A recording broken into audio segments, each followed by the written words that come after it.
Assalamualaikum warahmatullahi wabarakatuh. Perkenalkan, nama saya Muhammad Musibani, NPM 19640003. Saya mahasiswa aktif Universitas Islam Kalimantan Muhammad Asad Al-Banjar Banjarmasin, Fakultas Teknik Politeknik Sipil.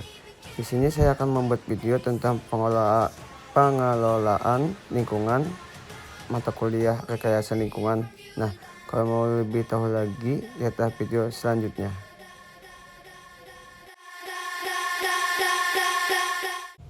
Lingkungan hidup adalah wilayah di sekitar manusia dengan berbagai macam komponen yang terkandung di dalamnya, baik komponen hidup maupun tidak hidup, yang berpotensi dalam menopang kebutuhan manusia. Yang pertama adalah biotik, yang kedua adalah abiotik. Biotik merupakan komponen makhluk hidup yang menghuni planet bumi, yaitu produsen, konsumen, pengurai. Abiotik merupakan kondisi yang terdapat sekeliling makhluk hidup berupa benda mati. Manfaat lingkungan bagi kehidupan. Yang pertama, ruang muka bumi sebagai tempat berpijak dan beraktivitas sehari-hari. Yang kedua, tanah dapat dijadikan area lahan untuk kegiatan ekonomi seperti lahan pertanian, perkebunan, dan peternakan. Aktivitas sosial lainnya. Unsur udara oksigen sangat bermanfaat untuk bernapas manusia dan hewan.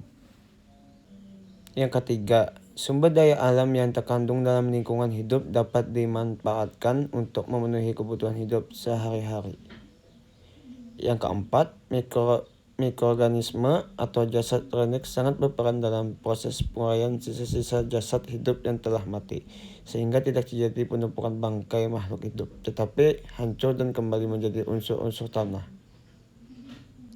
Yang kelima, air merupakan kebutuhan vital dan esensial bagi makhluk hidup. Tanpa adanya air, mustahil akan terdapat bentuk-bentuk kehidupan di bumi ini.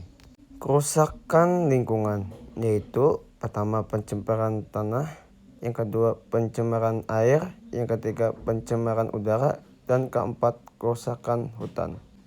Upaya pelestarian lingkungan hidup. Yang pertama, rehabilitasi lahan, yaitu pengembalian tingkat kesuburan tanah. Yang kedua, menjaga daerah resapan air, upaya senantiasa hijau dengan ditanami oleh berbagai jenis tanaman keras, sehingga menyerap air dengan kuantitas yang banyak, yang pada akhirnya dapat mencegah banjir, serta menjadi persediaan air tanah. Yang ketiga, pembuatan sangkedan terasering atau lorak mati, daerah-daerah pertanian yang dimiliki kemiringan lahan curam yang rentan terhadap erosi.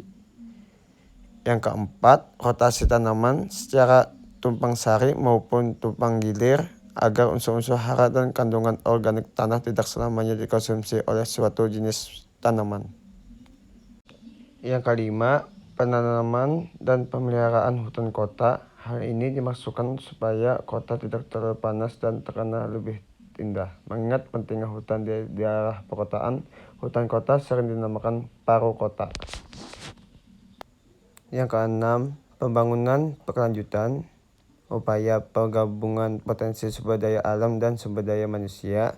Pembangunan merupakan suatu upaya sadar dan terus-menerus yang bertujuan untuk mencapai kesejahteraan manusia, baik secara material maupun spiritual.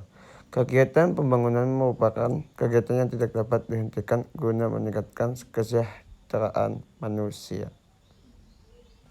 Inilah video saya tentang pengelolaan lingkungan. Mohon maaf ada kekurangan dalam penyampaian saya, mohon dimaafkan.